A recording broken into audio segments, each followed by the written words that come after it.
हम्म। एक और। एक और। गुड।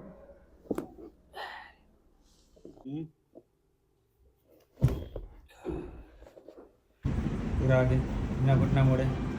चलिए पूरा जाएंगे। टच कर गए। और ट्रीटमेंट के पहले टच नहीं हो रहा था दिनेश कुमार। क्या क्या दिक्कत थी दिनेश? जैसे कि पैर में पहले झुकने के बाद यहाँ से आवाज़ आया, उसके बाद पैर से दर्द, यहाँ कमर से पैर तक नीचे गया। 2-3 महीने से लगभग दर्द चालू हो गया। बहुत इधर उधर दवा कराया, नहीं ठीक हुआ, फिर आपको संपर्क किए। आपकी जो कमर की नस दबी थी, उस नस को अभी कायरोप्रैक्टिक के द्वारा ओपन किया गया है। जी जी। ट्रीटमेंट के पहले और ट्रीटमेंट के बाद में कुछ अंतर आपको लगा? हाँ। पहले से आराम है? हाँ बेटर है। कैसा लग रहा है आपको दिनेश? पहले से बहुत बेटर कंफर्टेबल लग रहा है। अच्छा है। जी सर। ट्रीटमेंट से आप खुश हैं? हाँ बहुत खुश है।